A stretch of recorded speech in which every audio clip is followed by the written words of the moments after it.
That'd be great.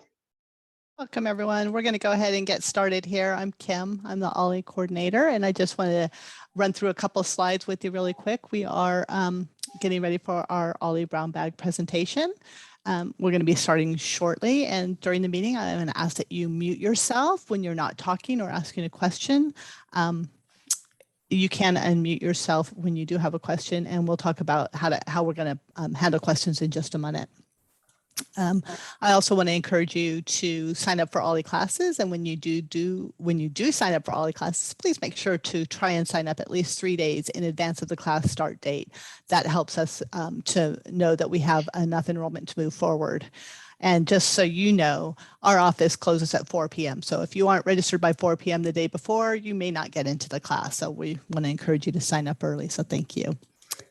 The brown bag presentations are made possible because of the Friends of OLLI and donations that they generously give to support our program. And what you see on the screen here are some of our OLLI leaderships. And we met recently to talk about OLLI and what our future looks like. So thank you to the Friends of OLLI who have donated, and welcome.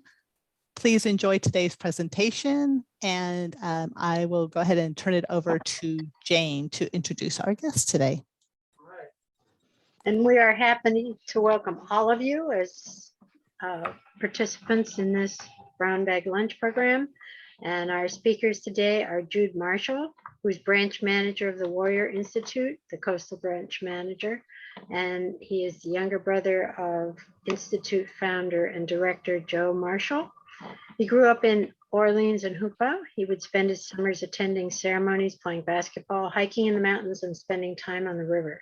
He also spent some of his childhood in the north coast of McKinleyville and Arcata while his mother attended HSU. He earned a Bachelor's of Arts in Recreation Administration from HSU, and he's currently the Community Nutrition Program Manager at Potawat Health Village in Arcata. He oversees the thriving Potawat Community Food Garden that supplies healthy nutrition to many Native families along the coast. He brings with him a great deal of knowledge and experience in providing healthy activities to Native families in Humboldt and Del Norte region. His brother Joe is founder and executive director of the Warrior Institute. He grew up in the Hoopa Valley, Hoopa Tribal Reservation. At Hoopa Valley High School, he excelled in academics and basketball, earning a Gates Millennium Scholarship and starring on a team in 2000 that made it all the way to the state championship. While at HSU, he was awarded Man of the Year for the 2003-04 academic year. After graduating from HSU with the teaching credential, he returned to the Valley to raise a family and teach at Hoopa Valley High School, where he coached boys varsity basketball, teaches PE, weight training, world history, and civics. He's a certified CrossFit instructor, whitewater guide, farmer, and all-around great guy. So we're happy to welcome you. And Ramon is a member of the leadership team. He splits his time between his native Hawaii, where he is today, as a matter of fact, is at Zoom Wonderful, and the Hoopa area with his family in tow. He has degrees in psychology and social work and has worked extensively in vocational training and developing life and career skills for youth. A certified CrossFit instructor, he is the fitness program director and helps coordinate the Warrior Institute's Hoopa CrossFit gym. I'll turn it over to you three, and Judy, I think you're the startup speaker. Welcome. All right, well, thank you everybody for attending our presentation today. I am going to be turning over to my brother, Joe. He's going to be starting it off here. Give me a second, I'm going to share my screen. There we go.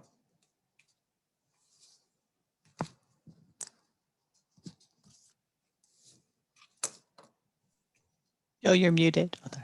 Okay. Hey, thank you for making it today and listening to us about our project we're working with. So yeah, the Warrior Institute established that in 2011. And, you know, as I was working in the school system, I was noticing that there was some gaps and some things that the school system wasn't really meeting. At the same time, I was in the school system, kind of had my wheels spinning. I was, you know, involved in the athletic director, coaching, new teacher, raising a family. But I felt like there needed to be something else. I was looking around in the community and seeing a lot of need that needed to be taking place, and wanted to take that to the next level and create the organization Warrior Institute. So that was a big part of that, and health was a big foundational component to the Warrior Institute. I felt with some of the knowledge I was learning about fitness, that could be included in our community a lot more. And so really kind of wanted to take a systematic approach to some of this healing and overcoming some of the challenges that we had. And so yeah, started the Warrior Institute, and we had a lot of growth right off the bat. This is 10 years now. So we've serviced we have done a lot of different projects, and done a lot of different things, and a lot of growing that's come out of that. So let's go to the next slide, I guess. Just real quick, before you go to the next slide, you want to share some of the challenges, within the Native community here locally and across the nation. We have some of the highest rates of suicide. We have, highest rates of diabetes, heart disease, chronic diseases, domestic violence. There's the MMIW, missing murder, Indigenous women, that happens within this community, and so many problems and issues that are facing us, and it does feel overwhelming. But how can we make a change? And I feel like that's kind of part of your motivation, Joe, when you started Warrior Institute, when you're seeing these issues in the community and hearing from the community what they wanted, as far as needing to focus more on that health. Yeah. Next slide.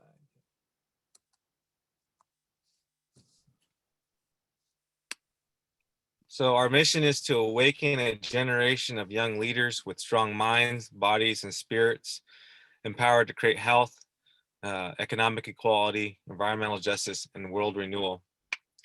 So this kind of started the Warrior Institute, went out and kind of shared the mission with a lot of different people and different organizations, trying to find a shared vision, realizing that our youth, if we invest our time with them, we could make a lot of lasting change, and really trying to strengthen a lot of different areas, but strengthening the mind and the body and the spirit, through exercise and fitness was something that I thought we could add.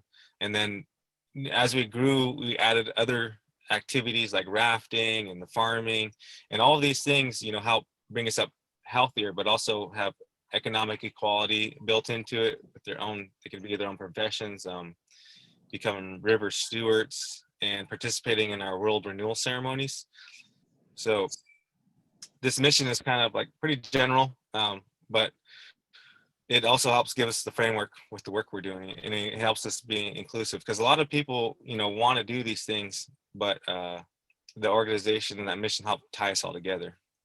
So the one thing I wanted to bring up is that the Warrior Institute is didn't really create anything really new. It just kind of combined a lot of stuff that was out there, and and is really built on the work that was before me, and all the work in the community and their tribal communities. Right here we have a picture of the ceremonies. So as I was growing up with the ceremonies and our elders, listening to all the work they've done tremendous amount of work in sovereignty, language, bringing back the ceremonies. But I felt like one of the pieces that were missing was this idea of fitness and health, that could be another layer on top of what was already the work that was already taking place. And so, yeah, it started out with I got involved with CrossFit, and it was this community-based exercise program that I thought, man, this could be really applied to our community and and it really helps address some of those challenges that we face. So in doing that and sharing the mission and kind of building upon the work that we're already doing, it seemed like it was easy to kind of gather the support, sharing these ideas with my brother and with Ramon, and a lot of different community members. A lot of people jumped on board and want to help that, because they've all had that kind of feeling that they want to make a positive impact in our community. And the Warrior Institute is the the vessel that kind of helps us do that work. So I think jump in here, you know, kind of Joe was saying, you know, when you reached out to me about the Warrior Institute and what he had going on, it was really, I don't know, I was going to school at Humboldt State at the time when he created Warrior Institute. I was going into probably my senior year at Humboldt State. And I didn't even tell Joe that one of my class project, I was actually like writing up to like run a nonprofit to do pretty similar what Joe created with the Warrior Institute. So like what really even just led me to the job that I have now as a community nutrition manager at UIHS was because of Warrior Institute. I wrote a list down of all my goals I wanted to do, just all the things I needed to run a nonprofit, like learning grant writing, what kind of skills I needed. So I started doing that, and that actually led me to applying for a grant writing job with the Yurok tribe. It led me to take a job with the Yurok Social Services in the TANF program. So that motivated me, and that gave me those goals. And then that community nutrition manager job opened up, which led me to where I'm at today. But prior to that, you know, growing up in Hoopa and out here on the coast, when my mom went to school at Humboldt State, I always had a need to want to help my community. Just growing up in the Valley, just seeing the disparities. And for me, like basketball was something that gave me, that empowered me. I call it the hoop medicine. When I played, I felt like through the physical, through sports, that was a way to help heal a community. So that's kind of like where I wanted to focus. That's why I went to school. I decided to go for recreation administration. And you know, what really motivates me too is my family. That's a picture of my family, my kids. A lot of us who are involved with Warrior Institute are family oriented. We either have kids or we have a lot of nephews and nieces that that's part of that motivation to help bring health to our community that we take care of, as well as our elders, our ceremonial dance leaders. That's why we do this work to create a better future for them. So Ramon.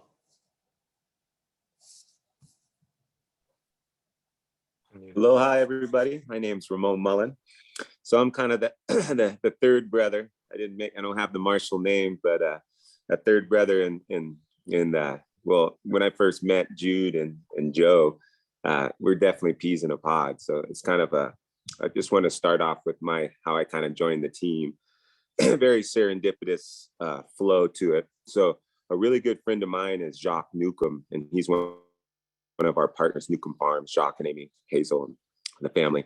So I came to the Humboldt area because of my wife is from Burt Ranch. So I grew up, just real quick, going back, we'll try to make it quick. I grew up in Hawaii. I was on Big Island until I was 10 years old, Hawaii, and then moved to Maui, went to school here, raised, you know, in this environment and still live here. So very kind of a cultural, competent area, kind of very mixed, very similar, funny enough, to the Hoopa Yurok area, with dealing with some of the challenges, but also on the other side has some of the another paradise.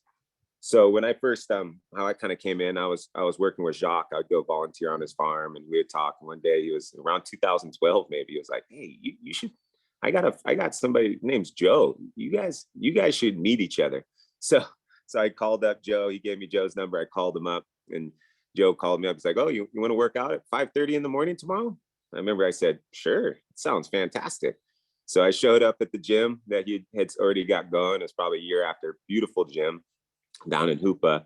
And from then on, we started talking, sharing, you know, we're all three of us are basketball players. So that's kind of where that serendipitous comes. Love basketball, grew up playing still play basketball at 44 and loving it. And then he's talking about the gym, and, you know, we had shared not just fitness. I think that's the one of the cool things what CrossFit brings too, is it goes to another level of wellness.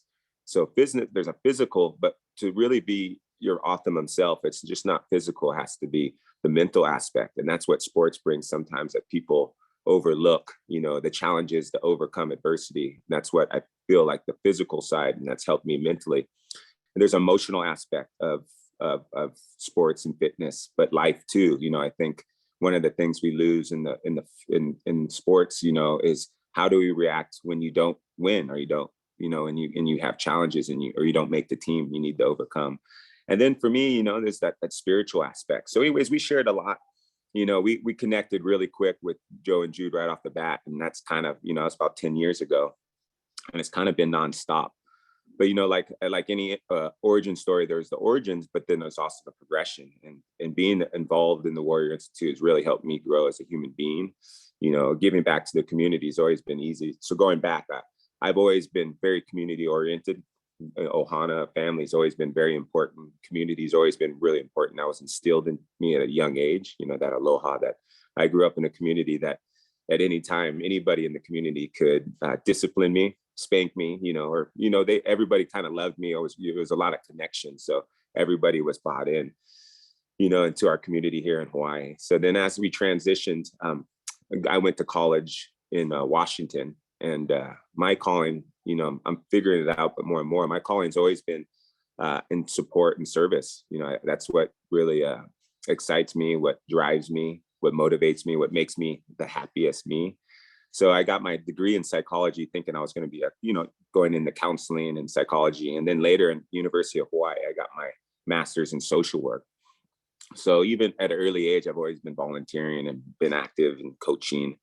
So then this Warrior Institute comes in around when I'm about 33, and I'd already had some business plans written up. And then talking with Joe, it was funny because it was too much, where we would be talking and everything he was talking about, like, oh, we should do a rafting program. And I'd already been rafting, a raft guide for 6 years, and loved it and loved water. So I'm like, no way. And then there's the fitness. And then also I've been working with the Newcombs on their farm, volunteering, and here at the Warrior Institute, we've, you know, food sustainability. So that came into place. So pretty excited to be a part of this team. I wanted to start off and thank you, Kim and Jane, for making this opportunity for us to share as well.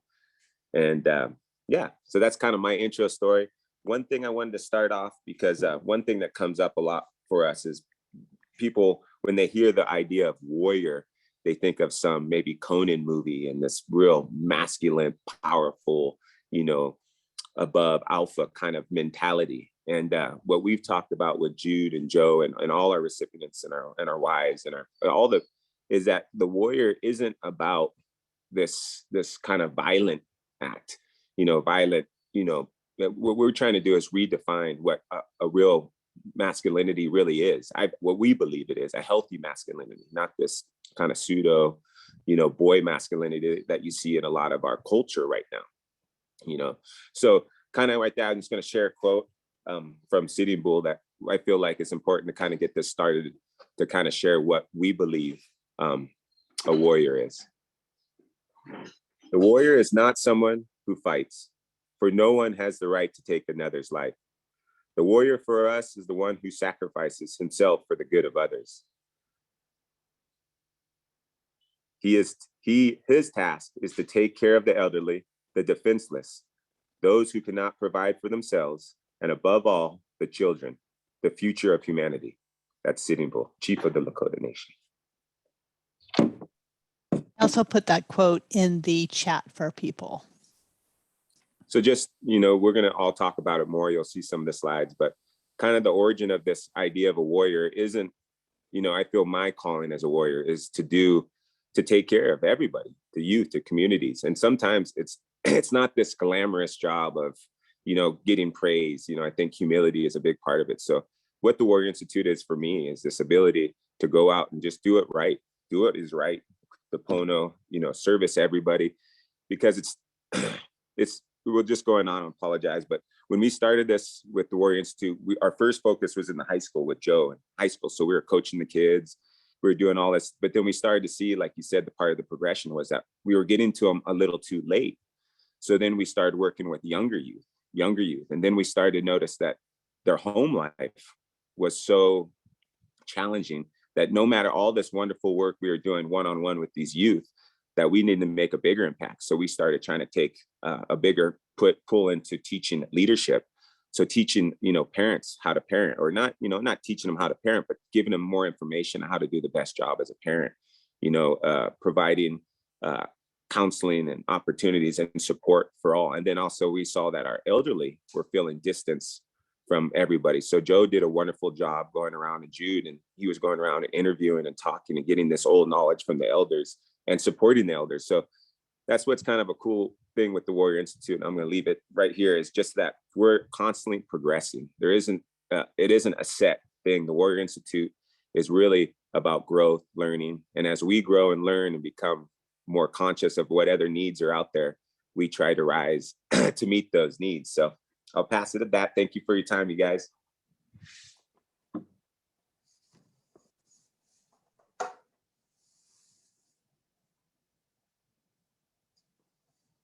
So you're muted. So I wanted to pass Yeah, the so baton to the rest of the team. this idea like started out with myself, but also, you know, a lot of people, is kind of like this global consciousness. People have, you know, wanted to be more healthy and do some of these things. And the internet's providing a lot of information out there, so a lot of cross pollination of different things kind of coming together. And you know, Guilish Baumlin, he's in the picture down here at the bottom. He was a kind of a key person for introducing you know, CrossFit to me. He's also, you know, doing language and cultural stuff up in the Smith River, Catawba Nation. And so he was a big part of that. My wife, Neela Marshall, she's, you know, basket weaver, artist, a real foundation to the work that we're able to do. Even some of these, this picture right here with the youth that we're working with on this mountain. I was just talking with my friend Tyler the other day. He's 10 years younger than me. And right now he's mentoring a person that's 10 years younger than him.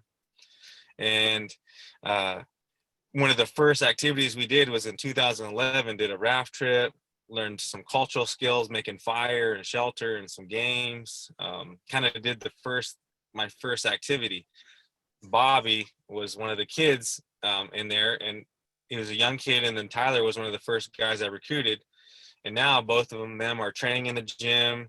You know, they're trying different programs out. They're fasting. They're working out. They're working on their leadership. So it's kind of like almost like 3 generations right there that we've been working with. And so we're starting to see the fruit that we're kind of, with all the seeds we planted, we're starting to see that come back with our younger people wanting to be leaders, mentoring, becoming coaches, getting in these different key positions.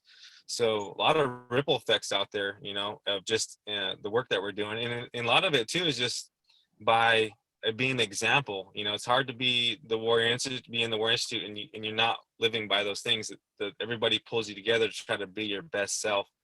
And so other people see that, and then they kind of has this positive effect. I mean, like when we do a challenge, we do like a 30-day health challenge, you know, people are talking about it in our community. Wherever we go, we don't, they're not even really part of the Warrior Institute, but they're like, they're having a positive influence by some of these challenges we're doing, because their community has all these different connections in here. So, you know, like we're having a positive impact without even knowing it, you know, in a lot of ways. And so we're starting to see some of these changes out there that maybe we are part of, or, you know, help support. So that's been part of the journey.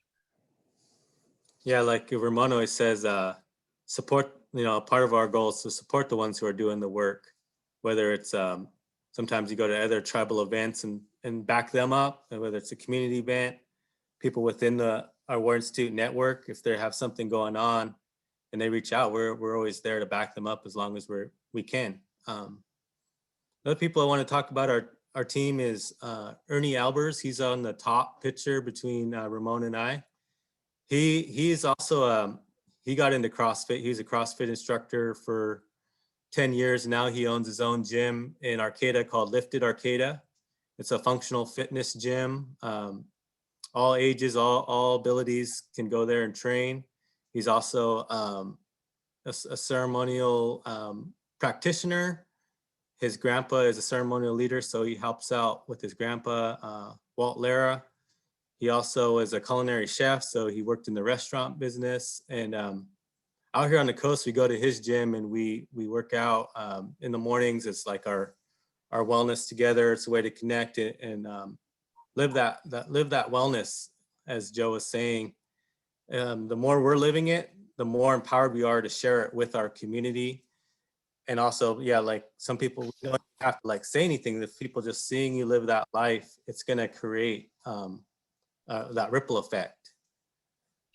And on the bottom left is my friend Kyoki. He went to Hoopa High, and he was a football coach for many years. Coached at CR, St. Bernard's, and McKinleyville High. He recently, he's taken a break from coaching. He said he retired. We'll see if he stays retired. But he works at Two Feathers Family Services in McKinleyville, which is that provides a lot of mental health and wellness to the Native community. They do counseling there, and he does a lot of that community outreach prevention work. So we're always there to back him up. Sometimes he reaches out to us when they're doing a community event with youth. Him and I were actually working on a project with Two Feathers called the Acorns Make It Stronger, which was about getting our youth, our females, and our men, our males ready for the flower dance, which is a coming of age ceremony for our ladies here when they're in that time. And then also we focus on the stick game, which for the boys is like, could be kind of like a rites of passage. It's our traditional game. And so we were doing programming to help prepare them for those ceremonies in that sport of sticks. And out here on the coast, we work close together on doing activities. Ramon. Yeah, I just want to add on to that. One of the beautiful things about the Warrior Institute is that it's been so inclusive. Right now, I think in one of the qualities that I admire with the team is there's a lot of humility. We're in a learning phase and growth phase. So a lot of what we're doing right now is always, as we get new information, there's always that ability to shift and to grow to where we need to be, because we have so many people. Joe touched on to it. The Warrior Institute is kind of a continuum of so much work that has been done in Hoopa, in the Yurok, and in all the Native communities around. And and even coming from Hawaii, I feel like a lot of it's kind of my duty to share that aloha spirit, that good energy, to give back wherever I go, even if I'm not in Hawaii, if I'm in Hoopa. So that's one of the things that, part of our team is so vast right now. We bring in people like the Newcomb Farms, who will donate literally tons of food every year to the local communities for us to share. So this idea of what the Warrior Institute wants to bring is kind of shifting the mind frame to there's been so much trauma in these areas, is to trying to shift this mind frame. This kind of comes from more of my background in the social work, and trying to bring it into abundance and empowerment of the community. So yeah, we just want to do a quick shout out. There's so many people involved that have helped us create, that support us, in so many ways. So yeah, just want to put a shout out to, you're seeing a little tip of the iceberg, but really when it comes to the Warrior Institute, we've had so much support from so many people. I'd like to add too, like part of leadership, especially working with youth, is that you see something in a youth or as an adult that they have a strength or interest in, and you see how we have a need. You're also looking farther ahead in the community, different needs that we have, and if you could try to support that person and in their area of passion, that could be a positive impact in the community. That's one thing that's kind of helped us kind of like go into different areas, because somebody else has an interest in it, and it might not be our expertise, but we kind of want to feed that and and feed that. Like long time ago, someone maybe had an interest in making bows, or someone had an interest in making canoes, or a basket weaver. The community and those elders would support that person in that realm, so they become like real asset and have a purpose in the community. And I think that's what we're also trying to do, is like kind of fill in some of these different gaps and seeing different strengths and interests that we have with the people we're working with, and try to support them in those areas. And and it all fits within this kind of like bigger kind of movement. I also wanted to share some of the activities we're going to be sharing through the slide, and even so far what we've shared. Sometimes it may seem like it's like more like male dominant but like a lot of the work that we're doing, it's to support the females. As far as like our Native population with the males, the highest reason they are in jail in the prison systems is domestic violence. So how can we model like healthy relationships? You know, a lot of us, I said, we're family oriented. So yeah, just wanted to put that out there, that the work that we do definitely supports the females as well. As Joe was telling me, like even in the gym and a lot of the activities, actually it's the females that are leading the way. We're just like trying to catch up to them. So we're going to be sharing a little more on that in these upcoming slides.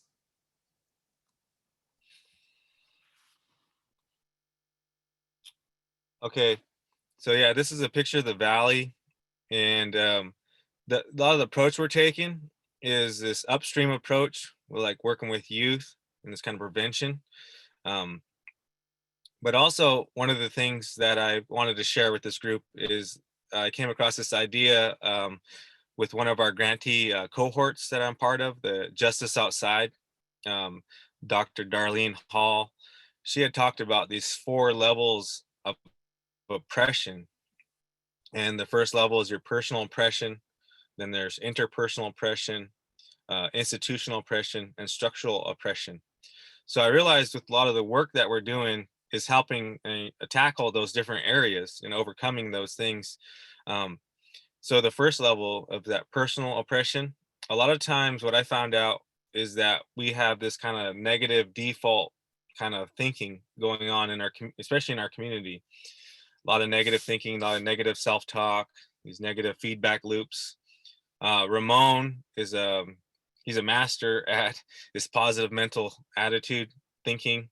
He really helped turn around my way of thinking, how to like overcome your personal oppression that you put in your own mind, your own psychology could like limit you. And then this idea of interpersonal oppression, you know, groups of people holding you down. In Hoopa, we have this joke about the crab pot theory. You know, someone tries to climb up and someone pulls you back down. So we're trying to build this network, this group of people that are like building each other up and have this support and real positive. And then the institutional oppression, you know, these different organizations out there that are kind of like, that are not really for Indigenous people or all people. So our organization, that was a big part of the War Institute, was a lot of people have ideas and they want to do things, but they don't take the next step to start an organization or write it down. So within the Institute, you know, we're trying to write things down, have a curriculum, have the structure so that it could kind of be duplicated and shared out. And then with overcoming structural oppression, we're also joining other groups. Like this last year, we joined in with the National Forest Service. They're looking at reorganizing their organization with Two Feathers, Family Services, with Native Connections, with Save the Sam, and so many different organizations that are trying to make a positive impact. That if we link together and create like this web of other people that are trying to, you know, just try to empower other people, that we could have a bigger effect. So I really feel like looking back over the last 10 years of the work that we've done, we are trying to overcome oppression in all different levels. And I think we are having a positive impact. So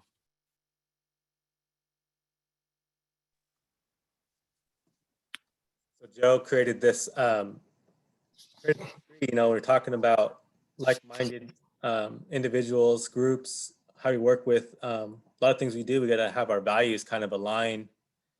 So I think I'm going to show this over with Joe to talk on this picture.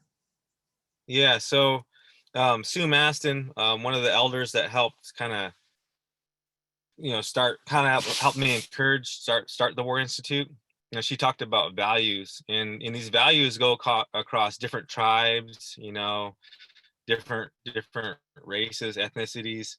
We all kind of share these different values, and so I try to include in different words that mean different things, like in different languages, like Hochit, the XOJI with the little exclamation mark. That means someone who is real genuine, spiritual. So that's kind of like the ultimate goal, is to be hochit, is to be real and genuine person. A Yurok word, West Cole, is like water courage, you know, to test yourself out there and have that courage. This idea of using, yeah, so that those values are super key. And this idea of bringing wellness to and health and balance. So Kamau is like this idea of wellness and balance kind of mixed together. So sharing those, and we have these 5 different branches. We have the cultural branch, the body branch, and the spirit branch. We want to strengthen all those, as well as economically. We want to like promote prosperity and environmental justice, and creating these ideas like kind of warriors that are out there trying to help the environment. So with kind of all these different areas, we kind of create like a healthier tree, and the acorns really represent our youth, and a lot of the seeds we're planting. And as we're working with them, they go ahead and have their own interests and their own talents, and then they would raise up, and eventually we'd have like a healthier forest.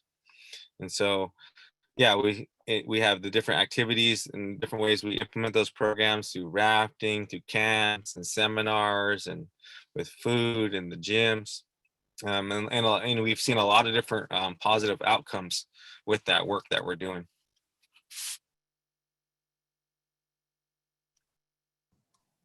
Go ahead, Ramon. Well, just turning over to this, with just to follow up with what Joe's saying. I mean, this tree is, for us, I look at it almost every day. It's just a beautiful aspect of, you know, and it goes far beyond this, but setting up these core values, sharing these core values, living these core values, you know, they've really helped kind of establish who we are. I've seen, you know, just to compliment Jude and Joe, I've seen them grow so much in the last 10 years. And me personally, holding this standard, you know, to others really holds me accountable on how I live my life. So I give so much gratitude for the Warrior Institute.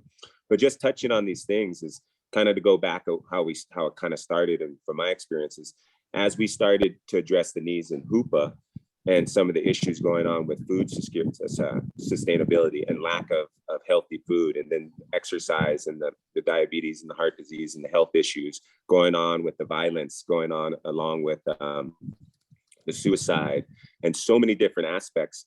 And kind of what Joe touched on before is, I like my training is, you know, in like cognitive behavioral therapy, really being conscious of what we're telling ourselves. You know, your thoughts lead to your actions lead to your existence, in a sense. And then also this concept of positive psychology that we have adopted at the Warrior Institute, of really acknowledging the trauma, understanding that we're working in some pretty heavy deficits just in our community, but then also understanding, and I just want to touch on that picture we showed before of the Hoopa Valley. When I first came to this area, very different scenes than Hawaii, but when I first came, it was a paradise. I've never seen the Trinity River, you know, the valleys, you know, it just blew me away.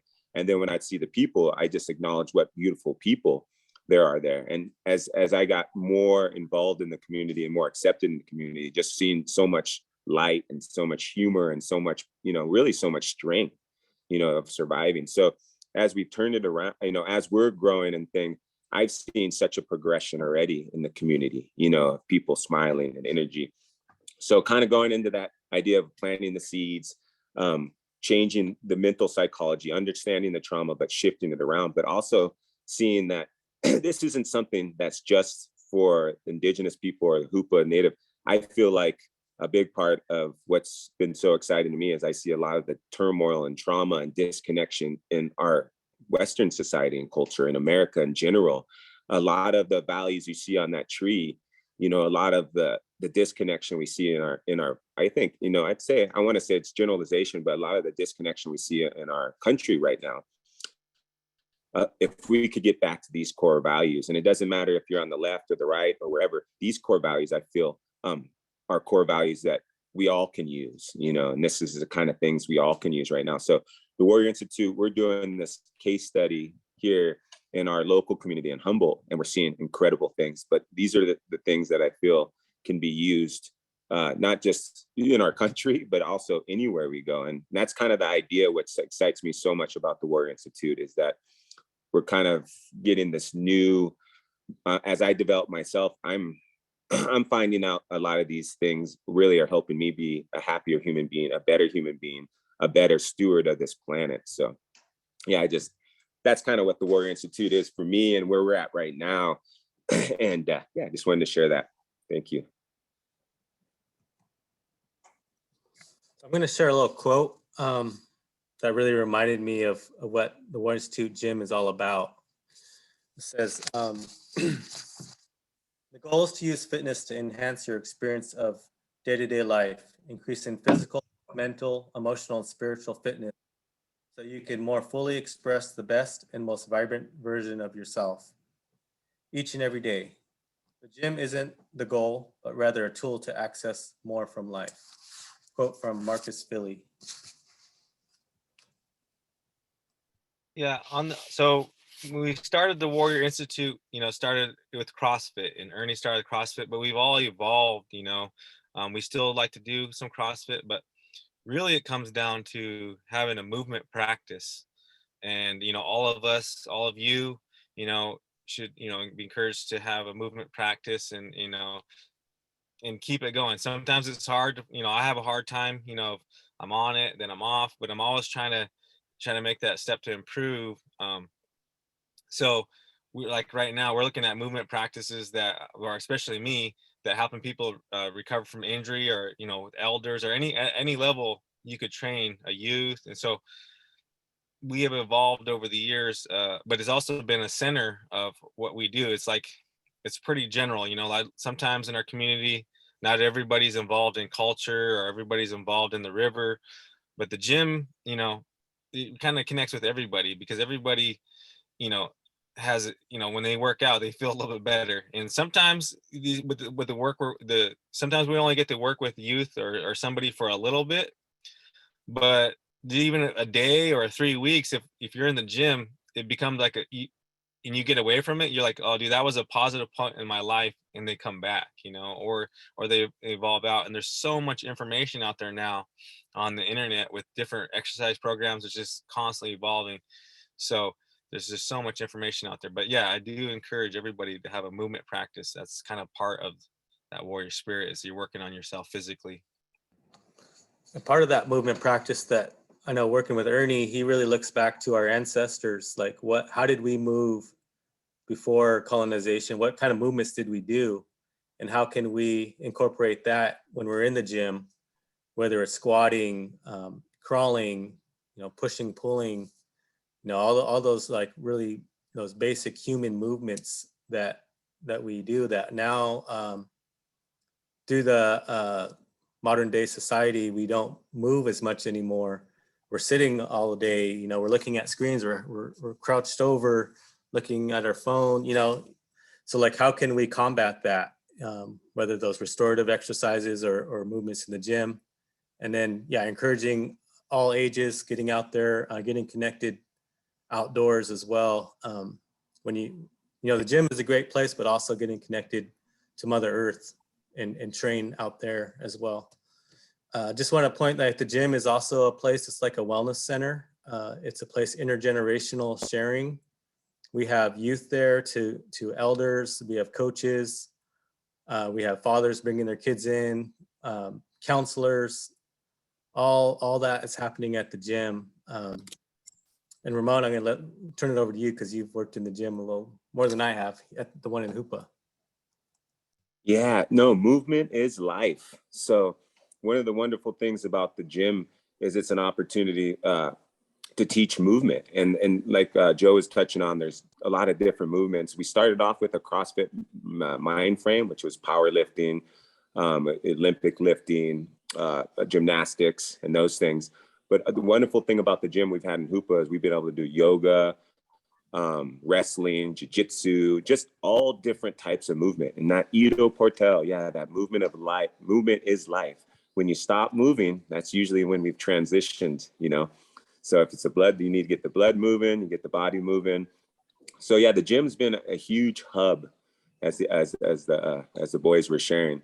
For one, it's one of those spots that promotes health through movement, but also it's a spot like Jude was saying, that it's kind of like it allows us to connect with everybody. Our first year, we coached the football team. We would have 58 kids in there every day, you know, and it really allowed us to connect with those youth, to become leaders with them, mentors with them, have a connection. So the gym is in Hoopa. It's just been this wonderful hub to keep people in and to keep us all kind of connected. And through all the crazy times, it's been able to keep going. Right now, it's thriving. And it's one of those things that it's open to everybody. It's inclusive, it's free. And we have coaches there teaching people how to move correctly. That's another important thing. I mean, me growing up in the fitness and training and playing basketball and football, it blew me away how many movements I'm trying to recorrect now later in my life, because I didn't have anybody to teach me how to move correctly. You know, so we have Ernie, Joe, Jude, Kyoki have all been going through training to learn how to coach. And we have actually part of the program that Joe's been setting up for a long time is not only are we trying to provide these areas for people to go, and then also teach them the right way to move and opening up different modalities of movement to them. But we've also sent a lot of people out to get that extra training. So that's been an exciting thing. So once you have this knowledge of how important health and you've been in your body and movement, it's something that sticks with us forever. So yeah, the gym's been great, but also on the other side, I just want to connect that with one of the issues in our area is people having the opportunity to get to the gym, you know, or have the opportunity just for movement. And one of the things that Jude's connected up on the coast, but is also open to everywhere, is we also have a mobile fitness unit, which can go anywhere to anyone. We've worked down in, was it Marquand? We worked in a bunch of different communities we were able to go access, because one of the issues being in a rural community is the youth having access. So that's kind of our rafting program, our gym, you know, and how the gym started off too, which is just a great little story, is that, you know, it'd be just me and Joe going around. At any time we could pick up kids, pick them up after school, and we would just take them over to the gym and get them moving. So yeah, another really special aspect, and very blessed. And also just to touch on the gym, you can see that top right picture. One of the great things of that Joe's created is he's pulled in resources. And one of the cool things about Joe and I and Jude all have our other professions that allow us to do our things. So when we were fundraising for Warrior Institute, or we were getting grants, we were able to reinvest everything right into what we needed. So if you look at that gym, and if you ever have the opportunity to come see the gym, or you see our mobile fitness, it's all the state of the art, the best of the best equipment. And same with our rafts, you know, Warrior Institute Rafting Company. We have, you know, I've worked for all the different rafting organizations out here in Humboldt, and it's some of the best, the boats, the overnight, the camping gear, you know, really high quality that we were able to invest. So that's kind of nice to be able to bring that to our team, to our, you know, the people working with us. So Good lead right into the next slide, Ramon. Mm-hmm. Joe. Yeah, so the river program kind of evolved after the gym. You know, it was kind of, the river is right there. It's our lifeline. A lot of the work that the tribes do are fighting to protect the river and utilize the river. River rafting is not something that our native communities have really participated a whole lot into. So once I got clued into the rafting and what it could do, started including that. And the river program really has helped us reach out to a whole different groups of people, outside communities, because people come into Hoopa and we could share the work we're doing on the river. The environmental stewardship, this becoming water warriors is something that we're kind of promoting and protecting the environment. Rafting is there's so many lessons and things that you can learn from that within leadership, communication. Yeah, you kind of gotta, it's a real team sport. You got to get everybody on board, and you got to be able to have these commands and be able to, and the river really does represent like kind of life, you know, and you're trying to navigate through life, and sometimes there's roadblocks and there's eddies and there's all these different things. And so it's kind of trying to find that flow, trying to go through and working together. The Warrior Institute is like a vessel itself, as we're within the gym and the things we're doing, the mentoring, we're trying to create these vessels so that people could build themselves up and strengthen themselves. So yeah, there's a lot with the rafting that, and it's a reward. It's a good, healthy risk that we have. And we live in like just whitewater country. There's class 4 and 5 rapids all around us. Yeah, the river is kind of really key for engaging a lot of different people. We've done the different exchanges, international exchanges, travel exchanges, just getting out there. So that's been a real success for us. I just want to touch real quick. It's also been an advocacy. You recently took the head of Forest Service leaders, the directors down the river, and also you've gotten youth certified rafting guides. So they're working with local rafting company. They go through the rafting school, 7 days, and at the end they get rafting certified. So they get to learn all the aspects of river safety, learning how to read the river. And then it could be a potential job opportunity. One story, we worked with this group, Sammy Jensal, the Ancestral Guard. If you ever watched the movie Gather, he's in there. It's on Netflix. And they went through the rafting and got rafting certified through Warrior Institute.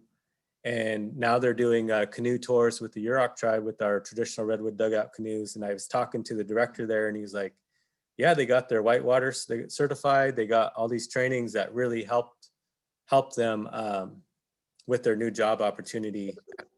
Have that experience on the river.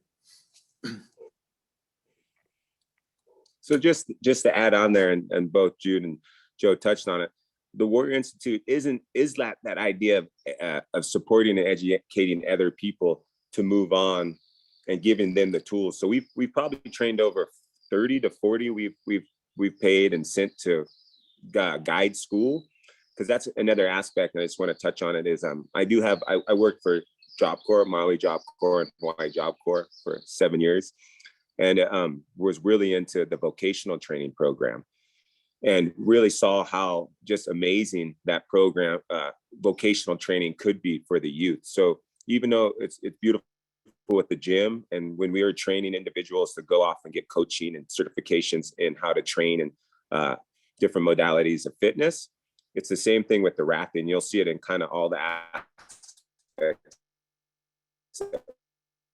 we do. It's a thing to fish, but it's a whole different idea to teach them to fish. And that's kind of what we want to do at Warrior Institute, and why a big aspect of our program is leadership and development. So everything and every aspect that you see in the rafting, yes, but maybe even more than 40 individuals we sent through guide school. Joe might be able to let you know for sure. But the idea is let's give them the skills to go out and prosper, whatever they do. If they want to be a raft guide, if they want to be a coach or a trainer. So that's kind of a nice aspect. But growing up, I grew up paddling canoes since I was a little kid. I'm a water person. I surf, I paddle, love rafting, and seeing the joy that the water can brings to my life. It's one of those places when I'm stressed out, I can always go jump in the river and scream and shout and get any stress out, but also being able to share this gift, because we are going to be doing some stuff in the ocean and paddling and getting canoes going in the future, it's quite a gift to give to these youth, because I think that's one of the issues that we observed when assessing some of the negative impacts for our youth in Hoopa and Humboldt and throughout is, nowadays there's not a lot of opportunity to get them out, if it's backpacking or, rafting or surfing or any of these things. So kind of one of our things with the rafting is when people, I'll tell you right now, we've had kids, so many people we've brought down the river going, I don't really want to be here. I'd rather be looking at my phone or watching TV. Everyone we've gotten on the river, I have to say 100%, and we're talking thousands of individuals, always have a wonderful time on the river. So yeah, that's a beautiful aspect of our river program. It's not just the aspect of joy and fun, but one of the things that we've noticed is as you get connected to your environment, connected to your river, you become a better steward of those things. you pick up the trash, you watch it, you take care of it. So connecting people back with their resources and environment, and really connecting them back with the river is, I think, a good way to make them a positive steward. And if you care about your river, if you care about these things, you'll take care of those things. So, I mean, even in the last few years, we've noticed, we've done some trash pickups on the tribe. We'll go float down and have everybody pick up.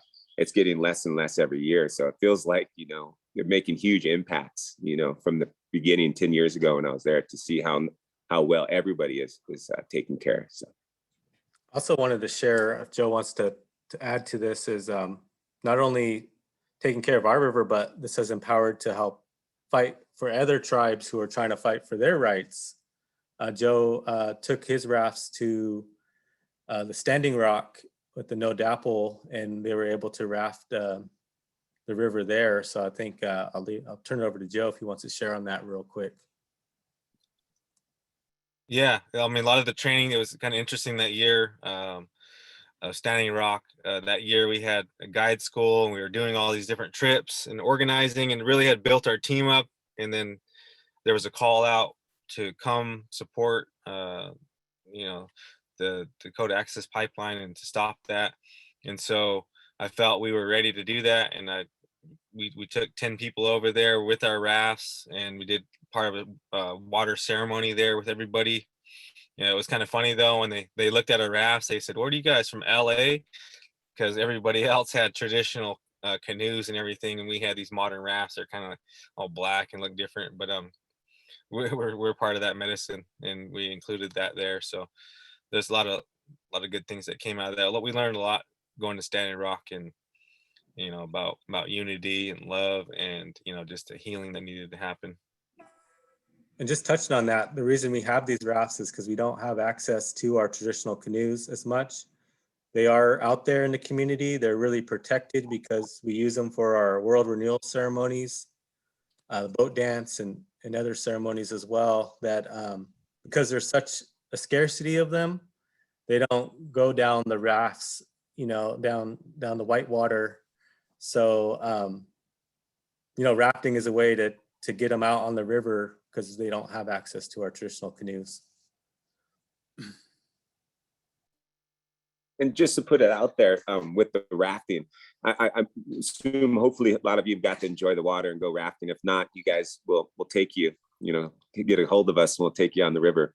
But rafting is a beautiful aspect on kind of a microcosm of the bigger issues. In the raft, you need to work together, and if you don't work together, you can create all kinds of havoc. So this understanding, and also one of the beautiful things with teaching these raft guide is, if you're a raft guide, you need to be able to communicate, and you need to find your voice. And that was one of the issues. We're always working on how to communicate effectively, how to communicate in a way that people can hear you, how to listen and be responsive. So rafting is just another one of those things that brings it in. And that, a lot of our youth, I love it now. We have we have a couple of our best raft guides now, are a couple of our young women, and they are just amazing. They're way better raft guides than I'll ever be, because they found their voice. They know how to communicate assertively and effectively. And it's just a beautiful thing to see young people, because I'm like these guys said, I'm the ultra optimist. And being here and seeing our youth, these young people coming through really challenging situations, and seeing them blossom into these beautiful young people. But watching these young people, we even have a guy who's 14, and he's excellent at teaching and holding space and communicating effectively. So just wanted to kind of put that out as a raft, as a kind of a beautiful thing to teaching tool for growth in so many different aspects, and just a good time on the river. But it's that too. We got 30 minutes. All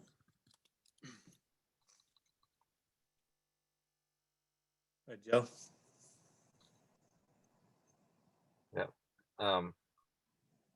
Yeah, I'd just like to answer this question here on the chat as well. It's talked about supporting people in their higher education. This idea of like the warrior scholar is, you see different needs that we have in the community as we're working with our youth in the gym or on the river, asking them what they're going to do. Have you thought about this? Because a lot of times, young people are limited by what they know. They only know certain things out there. So is really try to educate them in a lot of different fields, and we're open-minded, always learning. So we're trying to share those with the youth that we're working with, as well as like Tyler is one of our leaders. He works with the Yurok Education, and that's his main job, is trying to get youth signed up for higher education. I think Kyoki's been part of that. I've been part of getting people recruited into higher education as well. So yeah, it is part of the work we're doing, is to push education, in all different forms. Experience. Yeah. The more like getting them on the river, even getting them around, like I know Kyoki has brought people out to the Potawatomi garden, and I've done garden tours with them, and talking about the career in gardening and farming. So the more our network is out there, we reach out to the people we've connected with. That's going to create that relationship, and we'll be able to reach out to them, and they can share what they do. I know Ernie's done a gym tour with Native youth as well, and being a gym owner.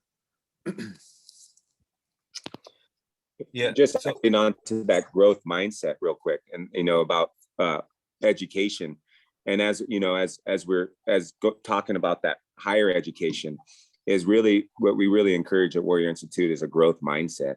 So as people get more information, and what's a beautiful thing, we live in an informational age right now. There's so much information available. I mean, with the internet and these other things, it can be a distraction, but also could be a beautiful thing of access to information. So one of the great things is a lot of the people, we push definitely going to college and, further educational training or other opportunities, but it's pretty amazing how much it just naturally occurs when you create this growth mindset, because people are going off excited. And a lot of the young people that are participating in the program, it's just almost a natural thing that they want to learn more. They want to push themselves. They have a growth mindset. They want to improve, so we should write it down, and that's one of the things, doing more outcome measurements with the services we're providing. And because we do keep in touch with pretty much everybody that is in our program as part of our family, which includes hundreds, but a lot of them are just naturally going on to higher education, which is kind of a special thing. This slide just shows some of the cultural activities that we've done throughout the years of Warrior Institute. Neela, Joe's wife, has done basket weaving. She makes baby baskets, gathering, learning how to gather, what to gather, when to gather. On the coast, we've done stick game practices out here. And I know for me, being part of Warrior Institute, I wouldn't have been able to lead that if I didn't know I had a team behind me that would support me. So when this was a few years ago, we did stick practice out in Clam Beach, and I knew my brother Ramon would come out, and Kyoki would come out and back me up to make sure I had enough helpers out there in case a bunch of kids showed up. And there was a lot of healing happening there, and mentorship, and getting out in the sand, connecting to the ocean. We've also done, learning how to process a deer, learning how to make tanning hides with that. Joe's done a lot of workshops on that. So this is at the Yurok Boys and Girls Club at the bottom corner at Morikwan downriver, teaching them the process of tanning hides.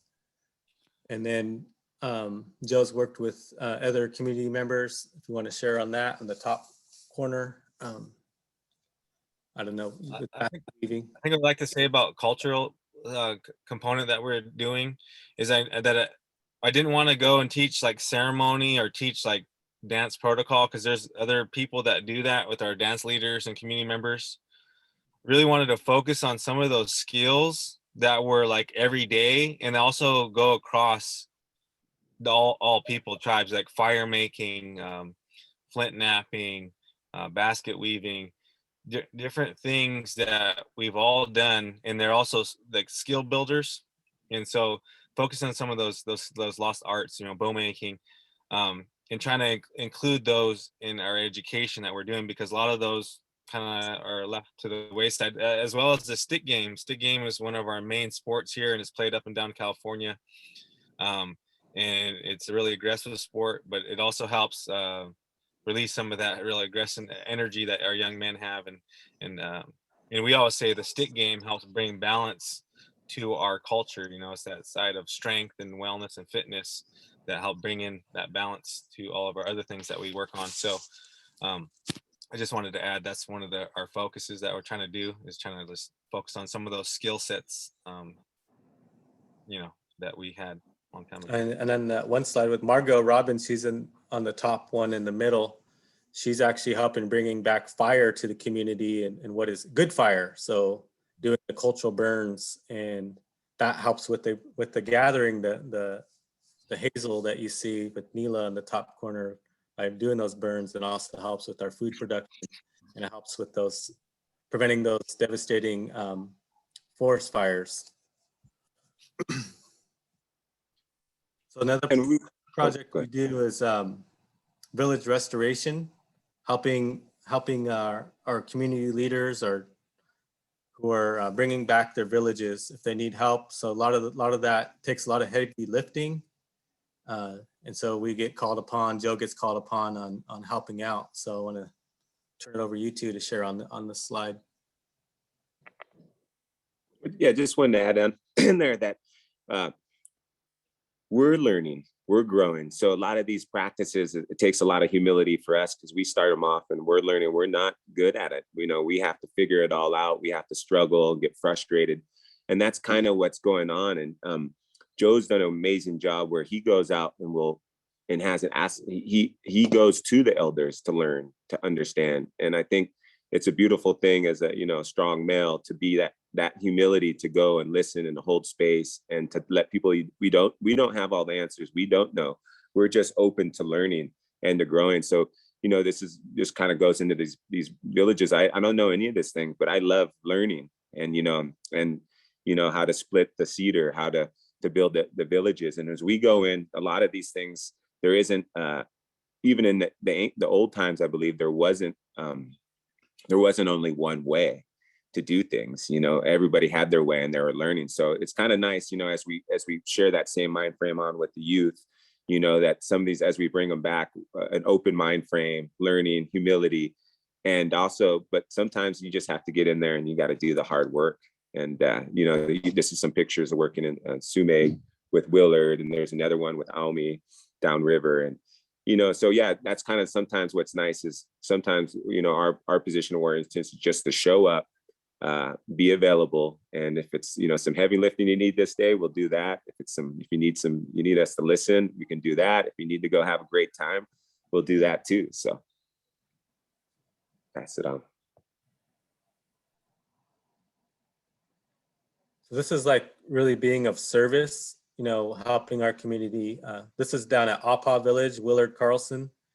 He actually, his vision of the village, the top left corner, is to be a place of healing. It's across from Blue Creek, which is a very spiritual place to the Yurok people. And yeah, I know every time Joe and all of us go down there, it just brings a big smile to Willard's face, and knowing that he has support. He's going to be doing a ceremony down there, a brush dance, which is a healing ceremony for our young ones, people in our community who need that. And also we help with Kadameen, which is the center of the world for the Kaduk people. And that's Joe and I's our family relation. We're from Kadameen, so we're always there to help gather whatever's needed to be done. They're going to be rebuilding the village this spring. Next slide. So I'm just going to touch on what we do here on the coastal branch. As I was saying in the earlier slides, when Joe created Warrior Institute, I was like, how can I be involved with Warrior Institute? What can I do out here on the coast? In Hoopa, everything is central. Everybody's there in the valley. Out here on the coast, the tribes, we are kind of spread out a little more. We have people living in Trinidad, all the way down to Bear River, and all these different communities. And it's kind of harder to have a central place where people could come to, like the Warrior Institute gym in Hoopa. So that's where the idea of the mobile fit trailer came in. Like, how can we go to the native communities and meet them where they're at? Because it's really hard. Transportation is one of the biggest barriers to get our youth and families to these wellness activities. So you could see the Warrior Institute trailers in the middle on the very back. It's way in the back. You can barely see it. But yeah, that was the goal, that we could bring like this fitness equipment and go there, do these, we kind of started these called warrior races, which is a way to get youth exercising and moving their bodies without them knowing it. So we did a warrior race. Part of it was like go to these community events that are already happening and show up and support them. So we did one at the UROC elders Thanksgiving meal. And we did a warrior race there. And the kids, we had about 10, 15 kids that showed up, and they went through that thing about 20 times. And they were balancing, crawling, pulling tires, doing the battle ropes, all that. So before COVID, that was a big plan for us to go to these events. It's kind of, right now we've been just following the guidelines. We're gonna probably hopefully this next year we'll be able to go to these events once the tribes start putting on community events and also putting on our own events, and doing these kind of like warrior race obstacle course style ways of fitness. And then just know sometimes Ramon comes out and Joe, and they'll definitely back me up, and Kyoki out here, and Ernie. We all do this together. It's not one person making this happen. But Ramon? No, it looks great. I think you covered it. We're getting close on time, so I was wondering if you want to move through the next couple slides I was going to talk about. This is just real quick. This is just some of the area we've covered with the mobile trailer. We went all the way up to Morik-Wan, which is downriver past Witchpeck. We've gone to Hoopa, up to Patrick's Point at Sume. It's not called Patrick's Point anymore. Sume Park, all the way down to Bear River. And not all the time we take the trailer. Sometimes we take stuff from the trailer, throw it in the back of my truck, and take what's needed. Depends on how big the event is. But that's been like our cornerstone here on the coast, is having that mobile fit trailer. Also, due to meeting what our community needed, sometimes we have an idea, then we just like throw it out there and it grows. With COVID, I was feeling stuck in the house and not really feeling like, what can I do with my family that's kind of a safer activity? And I really got into biking because Joe was doing biking in Hoopa, up on where he lives. He has all his nephews and nieces around, and he was fixing up bikes and getting them biking around the valley. And so he really inspired me to get on my bike that was sitting in my garage, catching dust. And I jumped on the bike and started biking, and I got Kyoki to start biking. And then Kyoki really got into it and started telling people how much he enjoyed biking, and people started asking him, hey, I got an extra bike if you want it. And so he started taking bike donations, and we worked with the Eureka Bike Kitchen, and we're getting bikes fixed and getting them out to the community. We probably gave over about 30 bikes to the communities, to our Native communities. And what we realized is not only just getting them to the kids, but getting bikes to the whole family. Because if you just give a kid a bike, they may not be able to bike as far. But if you give like the parent or the uncle or whoever it is, their older sibling a bike, and they can bike together, they're definitely gonna start biking more. This picture in the middle is my daughter. Got her into biking, and this was a poster they used for a opioid prevention poster for the importance of biking. And I know Ramon is his family. Yeah, well, I just want to touch in on that. One of the things that, Joe touched in the very beginning is that upstream approach. So there's one thing of dealing with issues as they come in their full-blown situations. So a lot of having a fitness center, having the bikes, having the rafts, having positive leaders and mentors in the community that people have access to is a lot of how we're trying to deal with some of these opioid addictions or the suicide, prevention. Not waiting until people are battling with this heavy depression, as we're trying to be really proactive, getting people in touch with their food, getting people in touch, being conscious of what they're putting in their bodies, changing old belief systems, So that's just another aspect, because it came up. I wanted to touch it with this picture of Hazel, is that part of the Warrior Institute isn't just the gym, isn't just there's a lot more thought that goes in for it, intentions that's been going into it for us, is that I feel personally that the deal with some of these situations, for me personally, with alcohol and other things, I was really blessed to have basketball, football, sports, where a lot of my friends didn't have things that, didn't have positive ways to approach life. Same with the water, the surfing and the rafting. So I think we all agree in this group, basketball was a big hub for us, but we're trying to do that for the youth, that they have other options than just sitting at home bored on their phone, or, why not pop those pills? Why not try that? So, the sports camps has been a huge aspect for us to approach these youth, but also give them positive activities to do, not just telling them, don't do this, don't do that, don't do this. Why don't you try this? How does this make you feel? Oh, I'm having fun, and we've, with our sports camp, with our rafting camps, with our backpacking camps, we've seen youth get excited about it and find ways to get that dopamine fix or that excitement for life that aren't negative. So it's definitely a healthy coping method, right? Something to deal with those feelings of depression or hopelessness that when you get on I know after I did the bike, there was #bike medicine. I really feel the mood uplift. You're getting outdoors, you're getting sun. The biking also reminds me a lot of rafting. Like there's slow times, there's times you have to go up the hill, just like on the raft, there's when you're going against the current. And there's times you're going down the hill and you're like, get that kind of adrenaline rush. So yeah. It was like the land version of rafting. Well, just to add on to that, one thing as our youth develop, young men and women, and speaking from my experience and working with a lot of youth, is there is a time where people want to push that limit. They want to know, and so sometimes it turns into people driving their car too fast late at night and crashing. Or if we have another outlet of sports, to get that excitement for life. And also rafting's a really big one. That one, you go through some scary times. You don't know how it's going to work out, but we felt like this was another way to give people a thrill in life that was a lot safer maybe than some of the other aspects they'll do when the kids are bored at home. I'd like to add too, just some of the success we've had is meeting people where they're at. So like say with the bike, a kid has a broken bike, no one's helping to fix it. We come by, help them fix their bike, spend that time with them. They're totally engaged and they want to do other things, after that point.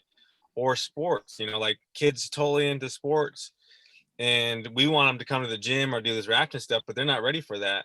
But what they are ready is to play that sport. And so if we help them with that sport, it's like the kind of opening the door for them, or kind of like access, is that we kind of get them tied in. We coached basketball with the high school team, but they weren't into like training and doing all this other stuff until we got who was their coach, you know what I mean? Then we could kind of tie them into other things. So meeting youth with where they're at and their interests has been helpful to introduce them to these other things, like different ways to eat food, And another thing with food I'd like to say is sometimes if you have this good food, I work with kids that were like suicidal or depressed or just down, and they aren't ready to go to the gym. They're not ready to play sports, not ready to do anything, but they could be hungry.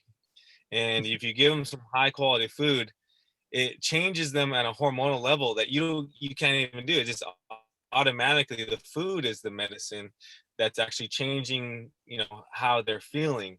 And so sometimes if they won't accept anything, you give them an apple, give them some peaches, give them some good food, then they start feeling better. They got some food in their belly, and it just kind of opens them up a little bit more. On the other end, once you have them fully engaged and you introduce foods and veggies and stuff that they're not used to eating, they're more likely to do it, more likely to try those things too.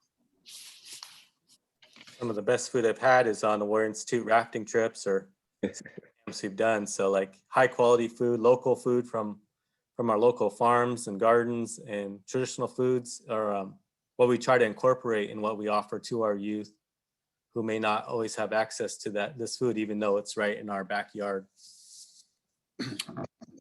Yeah, and there's the food sustainability aspect, which is really kind of has a big push, but it's a beautiful thing. We're a partner with Jacques Newcomb. He's got a farm out here in Willow Creek, and he's been a huge support for us giving food. I mean, if you go down into Hoopa, everybody knows what an Asian pear is, and a peach from Jacques, and pluots now. So that's the other thing too, is understanding this aspect of bringing healthy way and hold the healthy ways aspect, but not only, you know, introducing these new foods, because we live in a very food rich area in Hoopa and in Willow Creek and in Humboldt County, but also giving them good high quality food. But then going even a step farther is we've done some stuff with teaching them how to farm and how to grow their own food. And, you know, Jacques, you know, been a good resource with that one, but also having them have access. We brought kids to the Newcomb farms and help them pick and do things of that sort. So yeah, just another aspect, you know, understanding that, you know, there is other options out there. And sometimes we live in Hoopa, even though there's a beautiful growing area, it can be a food desert because there's only one store in Hoopa and or a couple, and the food they're providing is nutrient deficient at the best. So Just to add on to that, also teaching them about traditional foods, how to process, like Joe's done work with teaching kids how to catch a salmon and how to process it, fillet it, and how to cook it on a stick, on our redwood sticks, or how to smoke it and preserve it in a jar, and going from river to table or farm to table, you know, the whole cycle of how learning about food. That creates self-sufficiency. So within our community, we can't always depend to have a store and come and feed us. A lot of stories when they had the 64 flood back in the native communities, a lot of us didn't starve because we had our canned foods that we preserved from the summer and the fall. So we're trying to bring that back to our community to strengthen it and make us more resilient. that's kind of the aspect, just to add on to that, like these indigenous ways that are so important. If it's the processing of the food, the acorns, the salmon, if it's even the practices of the stick games and the fitness and the health and preserving their community. These things are I think universal, should be universal for everyone. And those are the kind of things as we learn and grow and fine tune and learn how to do these things again, and being open to share them with everybody. You know, we should all know how to preserve our own food. We should all, every human being should know how to grow their own food. Every human being should know how to move. Every human being should know how to deal with adversity, how to challenge themselves, you know, fitness, you know. So these things, I mean, that's my judgment and my belief. But as we learn these things, as we grow, we want to be open to share them. And, you know, everything in my own humility, I don't know anything. I'm learning everything day to day. But as I have success, I want to share that success or share those things with others. And if people have better ways of doing it, I'm always open to learn and grow and to be receptive. So that's one.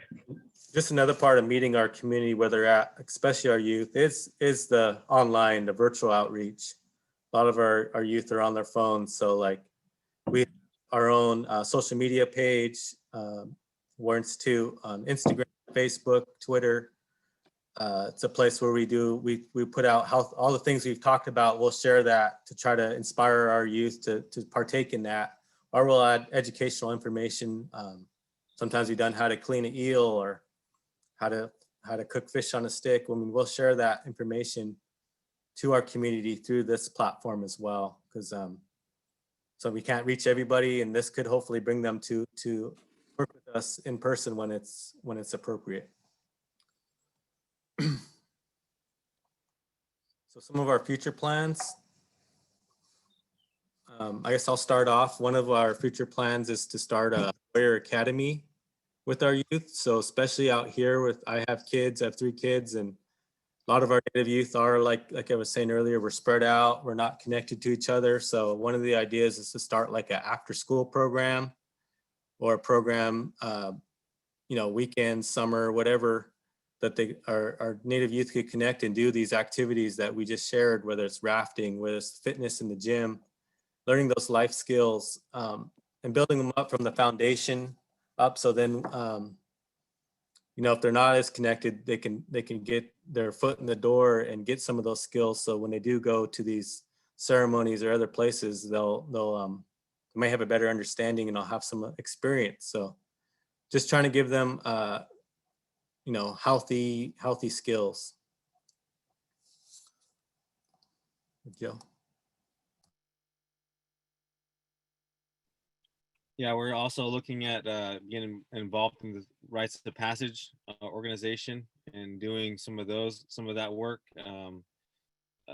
We feel like that's really important for what we're doing. On the female side, they've been doing bringing back the flower dance for people. And as a young person, I was kind of reaching out to my elders and wanting to do something like that. And we have some things already going on in our culture that kind of have some rites of passage stuff, but I feel like that has kind of been lost. And so we're reaching out to this group.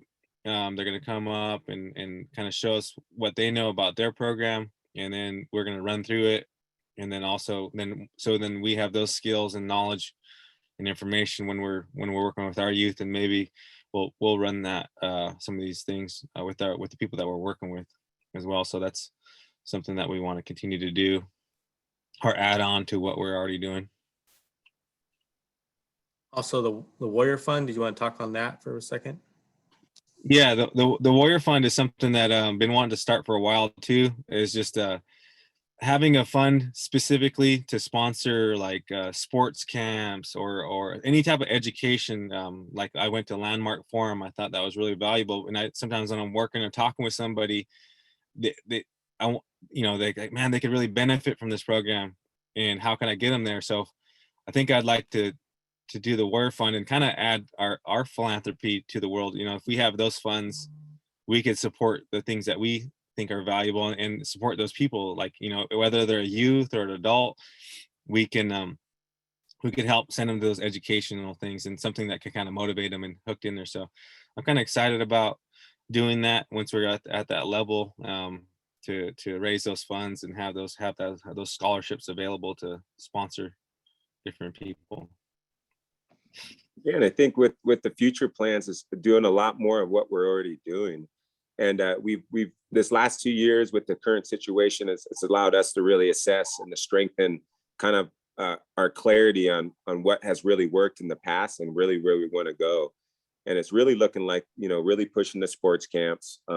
We're going to be doing, like Joe shared, that rite of passage program in the beginning of the summer to kind of get us dialed in, and also to be able to do that, provide that for youth, coming up. And then also something that we're always working on with the camps, with the programs, the gyms, and the mobile fitness, the restoration. I mean, it goes on and on. But another thing that we're always really pushing right now is supporting the helpers. In these communities that we live in all aspects, there's individuals out there that are doing so much amazing work and have been doing it for year after year with no support, no nothing. So like if it's Kamau and the medical centers, if it's the elders, if it's just other, those people doing the dances, that the Warrior Institute will come in. And if we just have to serve food and wash dishes and do that, that's great. Whatever we can do, I think that's kind of one of our goals and our mantras is whatever we can do to create, to do what's right and create Pono and create value in our communities. I'd like to add too, the other thing that I think an area that we need to work on or would like to improve on is writing things down, having and sharing those out, like having the curriculum, like we do like all these events and we have a lot to share, but the more institutional we get, the more we have to write things down. And like eventually we'll have like a training manual, the Warrior Institute manual, so somebody else could pick it up and learn about it and share some of those things, some of those practices that we're doing. So we really want to kind of help synthesize all this information out there and like putting it in a way that's, that people could digest and also share with other mentors and stuff. So writing things down, also like doing some of these outcome measurements and these scores and these evaluations, collecting this data and this feedback I think is really important for us to take the next step. So then we could show we're having a positive, because we know we're having a positive impact, but be able to show it on paper with data and then share that information out on paper in different avenues. I think that's going to be a really important step for us. Well, thank you all for listening in. I don't know if we have to end right at 1:30 or if we want to have us, look through the questions. If there's anything, we could take a few questions. Yeah. Hey, Jude, this is Kim. Yes, absolutely. Go ahead and let's answer any questions that are in the chat, or if anybody else has questions, we can stay on a little bit longer. But before you do that, I do want to let folks know who might have to leave. The recording will be available on the OLLI website. Follow the link to the brown bag presentations and look for the archive. And give us a day or 2 or 3 to get that on up there. But let's go ahead and take whatever questions you want to, Jude and Ramon and Joe. I see one question with supporting the community, the lesbian, gay, bisexual community.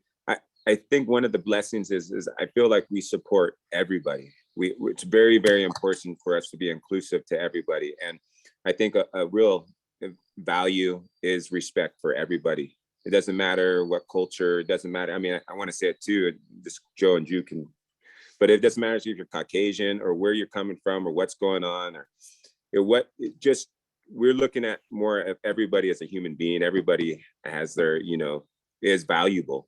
And that's kind of one of our values is that inclusion, where that wasn't always a big thing, depending if whatever it may be. But, so I just want to reiterate that we're not trying to get into separating anybody, that we really want to just be inclusive to everyone and respect everyone. Thank you. Yeah, for sure. Yeah, that's what within our culture, we're trying to find, whatever, everybody had a role. So that's definitely what we try to help, finding everybody has a purpose and a role within our culture and giving people the tools and skills to find their role. I see a question about a phone number. Do you have a phone number where you can be reached? Oh, perfect. Let's see. Anybody else have a question for any of the people in the room? I saw that supporting storytelling, and it's great. Ernie Albers is one of our master storytellers in a sense, and he's part of the team. But there's also, one of those things that I would like to learn how to be a better storyteller, because, even in my culture, there was no written languages, in Hawaii. It was all through song and dance and through different ways, the hula, and it all was passed on. But yeah, we do. And funny enough, when Joe and Jude probably won't admit to it, but I think they're excellent storytellers when they get in the mode or they share their stories. But I think that storytelling is an incredible way to share knowledge and information and values. But yeah, I have to work on it, but these guys are really good already. So I know Joe has done that, some of his rafting trips, and when they're doing dinner around the fire, you guys be told have storytelling. So, and I know one of his visions was to have like the shadow storytelling of our traditional stories. So that was one of our projects we want to do. I know within the schools, or we're just a community event where we can do more of that storytelling. Another project we've talked about doing, which we have some recordings, but we need to build it, is having a podcast where we can get stories of our community, stories of our team, hope and resilience and wellness, and share that out to our community as well.